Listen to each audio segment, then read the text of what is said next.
몇 명 있었지. 나한테 이제 제일 거슬렸던 두 사람이 있었는데, 한 사람은 되게 잘나고 똑똑했던 선배, 여자 선배였고, 나는 수행에 진심이었는데 음주 가무와 여성을 좋아하신, 동과 여성을 좋아하신 이제 내에 걸렸던 이 두 분이 있었는데, 이 두 사람 덕에 나는 진짜 굉장한 걸 얻었어. 첫 번째, 이제 여자 선배는 A라고 할게. 근데 이분이 그 서울대를 나오셨고 불문과를 나왔어. 영어 불어가 아주 유창한 유학파였어. 우리 수행 선배로 왔는데 굉장히 똑똑하고 잘난 분이었기 때문에, 근데 내 개인적인 느낌에는 그 선배가 되게 에로건하게 보였어. 그리고 쌀쌀맞게 보였어. 나는 좀 이렇게 사람이 살갑고 점잖은 사람이라고 생각을 했는데, 그 쌀쌀맞고 거만한 사람을 보니까 싫은 거야. 그래서 그 사람한테 되게 각을 세우고 이랬는데, 나중에 보니까 내가 그거에 대한 피해의식을 갖고 있다는 걸 알게 된 거지. 내가 좀 학벌도 없고 영어도 잘하지 않고 사람들한테 인정받고 불어까지 잘하고 수행처에서 글도 써가지고 뭐 책도 내고 막 이런 분이었거든. 그 선배에 대한 부러움이 나한테는 피해의식으로, 꼴보기 싫어, 저 사람 뭐 수행이 됐어, 뭐 잘난 척 하잖아, 뭐 학벌만 좋다고 우기고 댕기잖아, 이런 식의 어떤 피해의식을 키웠다는 걸 알게 된 거지.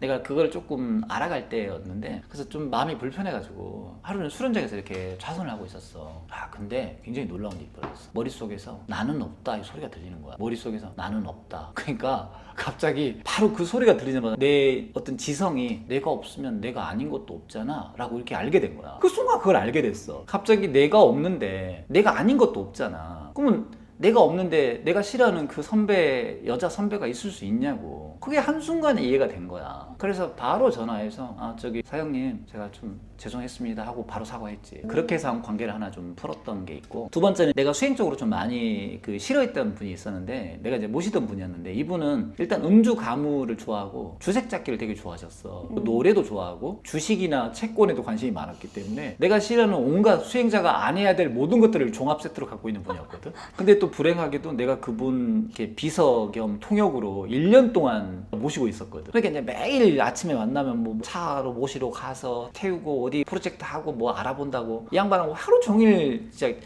개인 종 수준으로 하루를 같이 보냈거든. 근데 나는 또 음악을 좋아하지 않아요. 지금도 뭐 음악, 미술, 체육 잘 못하는데, 그분은 워낙 노래를 좋아하니까 차 타고 가면 그냥 가지 않아. 그분이 이제 되게 좋아했던 노래가 여러 곡 있는데 그 중에 한 곡이 보리밭이었어. 보리밭. 그러면 이제 야 너 저기 화음 한번 넣어봐라 이렇게 얘기하셨어. 그래서 내가 어떻게 해요? 하기 싫으니까 어떻게 해요? 그러니까 내가 먼저 선창을 할게. 보리밭. 그럼 네가 한 음절 있다가 보리밭 이렇게 따라와야 돼. 뭐 이렇게 하시니까 너무 싫은 거야. 너무. 근데 운전할 때마다 진짜 어디 갈 때마다 막 그렇게 하는데 정말 환장하겠는 거야. 그리고 또 금요일 밤이나 토요일 되면 파티를 그렇게 열으라고 해가지고 그 일대에 있던 그 원장들 뭐 선생님들 다 불러다가 모여서 또 파티, 뭐 맥주 파티, 뭐 고기 구워 먹고, 그 너무 싫은 거야. 거기서 또 뭐 기타 치고 노래하고 또 화음 또 넣어야 되고 막 그게 너무 싫은 거야. 그 둘이 있으면 담배 피우시고, 야 너 우리 내 저기 영어가 내가 안 돼서 그러는데 내 저기 주식 증권 좀 내가 좀 알아봐 주라. 이래가지고 또 그거 알아보고. 나는 이게 너무 싫은 거야. 술 드실 때도 파티를 빙자해서 여자 선생님들 옆에 앉아서 앉아 따라봐. 이게 수행처야 뭐야 이런 생각이 들 정도로 막 그랬었거든. 너무 싫었어. 나는 사실 그런 게 좀 싫었거든. 네. 내 수행의 틀에 너무 안 맞았단 말이야. 난 청정한 삶을 살고 싶었거든. 그냥 근데 그 양반 때문에 이 청정한 삶이 깨지는 것 같은 느낌이 드니까 너무 싫은 거야. 그래서 어느 날부터 살살 말을 안 듣기 시작했어. 근데 이 양반이 너무 이제 자기 말을 안 듣는다고 생각했는지 하루는 꼴방으로 이렇게 부르시더라고. 꼴방 갔는데 막 앉자마자 막 개패듯이 패는 거야. 내가 그때 너무 열이 받아가지고 뛰쳐나가고 그 다음부터는 반말을 깠지. 너는 내 사형이고 뭐고 소용없어. 이제 너는 너고 나는 나야. 아니 그 뒤부터는 완전히 그냥 안면물색했거든. 그 뒤로 한 달 정도는 나 몰라라고 살았던 것 같아. 그 양반도 괜히 얘 때려가지고 가지도 못하고 통역도 안 되고 나 볼 때마다 불편하고 불러도 안 오고 손발이 다 묶인 거지. 그래서 이제 그렇게 됐는데, 쌤도 불편하지 않았어요? 나는 화가 났지. 불편하지 않았어. 내 마음대로니까 너무 좋았어.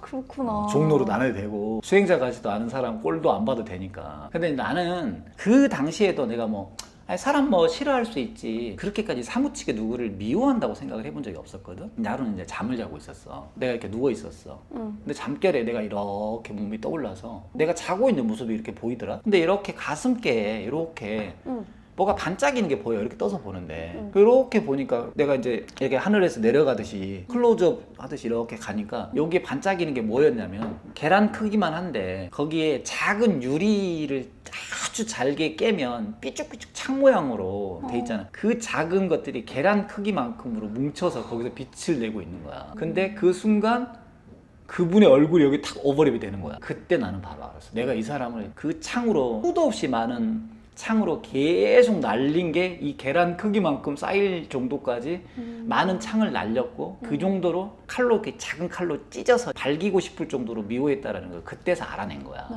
근데 그 자각이 딱 들자마자 너무 놀라운 일이 벌어진 게 여기 있던 그 계란만한 것들이 탁 여기를 가로막고 있고 내 그때 느낌에 내가 숨을 쉬지 않고 있구나. 여태까지 숨을 쉬지 않고 살았구나. 이 느낌이 딱 왔어. 근데 그걸 느끼자마자 숨을 쉬지 않고 있고 내가 이 사람을 진심으로 미워해버렸구나라는 걸 알았는데 그 순간 얘가 이렇게 해서 폭 빠져나가는 거야. 그리고 나서 숨이 쉬어지고 나는 그날로 미움을 정리했어. 한 명도. 그 뒤로 나는 사람을 미워하지 않았어. 그날 이후로 사람을 미워할 수 없다는 걸 그냥 그 경험을 통해 나는 알은 거야. 너무 괴로우니까 미워하는 게.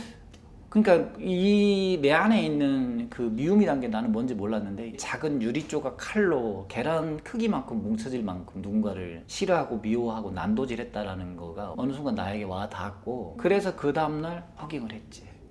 갑자기. 그래서 그 뒤부터 지금까지도 가끔 만나는데 아주 잘 지내고 있지. 내가 정리한 게 여러 가지 있지만 피닉스에 가서 정리한 그 두 가지는 잘난 서영한테 느꼈던 그 피해의식에 대해서 자아라는 게 불가능한데 그걸 아는 순간 그분에 대한 미움이 분리감이 없어졌고 내가 하기 싫은 그 모습들 내가 수행이 아니라고 생각했던 종합 선물 세트를 갖고 있던 그 사형을 통해서 그게 나의 착각이었구나. 누군가를 미워한다는 것도 착각이었구나를 알게 된 거지. 근데 그 싫은 걸 어떻게 그렇게 오래 하셨어요? 그것도 마찬가지인데 나는 오직 그 깨닫는 데 관심이 많았던 사람이기 때문에 이 환경에서 내가 할 수 있는 거는 일단 어찌됐건 간에 환경은 환경이고 나는 행복을 챙겨야 되잖아. 그래서 나는 어떤 식이든 간에 이 문제를 해결하고 싶었기 때문에 계속 나를 본 거야. 환경은 나한테 중요한 문제는 아니야. 왜냐면 환경이 없다면 인간은 자신을 알 수가 없어. 그래서 이제 내가 내린 결론은 어떤 환경이든지 내가 시도를 해봐서 거기서 내 상태를 객관화시키고 마음 공부를 하는 게 이익이지 내가 지레 겁먹거나 지레 판단해서 이익도 없을 것 같고 피곤할 것 같고 힘들 것 같아 라고 해서 안 하는 건 답은 아닌 것 같아. 근데 거기 피닉스에서 경험이 내가 많은 도움이 됐던 게 내가 중간 정도 위치였거든. 그러니까 그분은 한 20년 나보다 앞서 있던 선배고 경험이 많고 좀 높은 자리를 차지하고 있던 분이고 내가 그때 몇 년 안 된 상태였잖아. 그리고 내 밑에는 몇 달짜리 그 수행을 배우러 왔던 지도자들이 바글바글 했는데 이분하고는 아예 소통이 안 돼. 너무 멀고 또 이 양반도 이 애들하고는 게임이 안 되니까 나를 통해서 모든 걸 했어야 됐거든. 근데 이 아이들이 그 평가하는 것들 있잖아. 나도 옆에 있으면서 싫고 좋은 게 있는데 이 아이들은 나보다 분별심이 더 많겠지. 그 온갖 컴플레인을 나한테 다 쏟아냈고 이분에 대해서 여러 가지 안 좋은 것들을 많이 얘기를 했는데 어찌됐건 간에 나는 이제 양쪽에서 이분도 어느 정도는 보호를 해야 되고 여기 민원도 처리를 해줘야 되잖아. 와. 내 성격이 타협하는 성격은 아니야. 나는 뭐 지금도 그렇지만 뭐 양쪽을 위해서 진실이 아닌 거를 갖고 조율을 해서 평화롭게 만드는 그런 역할을 하는 스타일은 아니거든. 그래서 그때도 그랬어. 그래서 솔직하게 말을 많이 했던 것 같아. 이분이 20년 우리보다 수행을 했지만 모든 걸 다 알거나 정리된 분은 아니지 않니. 근데 이분 나름대로 알고 있는 것들은 많아. 그럼 우리 입장에서는 이분한테 유익한 건 배워내고 이분한테서 배워서 도움이 안 될 거라면 안 배우면 되는 거지. 그걸 갖고 뭐 저런 사람 때문에 뭐 화가 나네 짜증 나네 뭐 저런 사람 때문에 우리 수행처가 뭐 어떻네 저떻네 얘기하는 거는 우리 역할은 아니다. 왜냐하면 우리가 놓치는 건 뭐냐면 내 인식으로 이 사람을 보니까 이 사람이 부족한데 왜 저런 자리를 차지하고 저런 역할을 하게끔 두는지 모르겠어라는 거는 우리 상태야. 조직의 입장에서 본다면 조직의 리더는 이 사람이 정말 조직 전체에 마이너스가 크다면 이 자리에 역할을 안 줬을 거야. 만일에 그걸 알고도 줬다면 이 조직은 관리가 안 되거나 문제가 있는 조직이라고 생각이 들고 그렇다면 우리는 어떤 고민을 해봐야 되냐면 꼬맹이들끼리 모여가지고 이 사람이 좋아요 나빠요로 평가하는 거는 오히려 우리가 갖고 있는 한계 안에서 놓을 확률이 높지 거지. 조직의 관점이나 20년 된 사람이 갖고 있는 그 나름의 조직에 대한 기여도를 우리가 과소평가하는 것일 수 있단 말이야. 나는 이제 중간에서 내가 할 수 있는 수준은 그 정도였기 때문에 얘들한테 힘든 건 이해하고 나라면 그렇게 안 할 수 있을 것 같긴 한데 그게 그분의 전부는 아니기 때문에 나도 이분한테 싫은 게 있고 옆에 운전을 하고 가고 있으면 한 시간이라도 단 몇 분이라도 좀 떨어져 있고 싶다는 생각을 많이 했거든. 나도 옆에 앉아서 하루 종일 뭐 시키고 뭐 물어보고 하면 진짜 피곤하거든. 근데 얘들은 며칠에 한 번이나 보거나 어쩌다 지나가다 안녕하세요 하고 가지면 난 뭐 쟁일 붙어 사는 사람이잖아. 그런 상황이 아님에도 애들은 힘든데 나는 이제 그걸 계속 옆에 붙어 있어야 되니까 많이 내 딴에는